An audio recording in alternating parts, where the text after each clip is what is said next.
पुरातील झिंगाबाई टाकळी परिसरातील बगदादी भागात आज दुपारच्या सुमारास मोठी आग लागल्याची घटना समोर आली आहे. मंडप डेकोरेशनच्या गोडाऊनमध्ये अचानक लागलेल्या आगीत काही क्षणातच भीषण रूप धारण केले.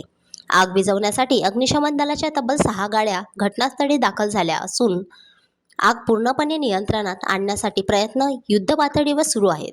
गोडाऊनमध्ये मोठ्या प्रमाणात मंडप साहित्य, सजावटीचे सामान, कपडे, प्लास्टिक व फायबर मटेरियल असल्याने आग क्षणाक्षणाला वाढत गेल्याचे अग्निशमन दलाने सांगितले. या भीषण आगीत डेकोरेशनचे सर्व साहित्य जळून खाक झाले असून मोठे आर्थिक नुकसान झाल्याची प्राथमिक माहिती समोर येत आहे. दरम्यान बगदादी भागात अशा प्रकारची 10 डेकोरेशन गोडाऊन असल्याचे स्थानिकांनी सांगितले. नागरी वस्तीत मोठ्या प्रमाणात ज्वलनशील साहित्य साठवले जात असल्याने परिसरात भीतीचे वातावरण पसरले आहे.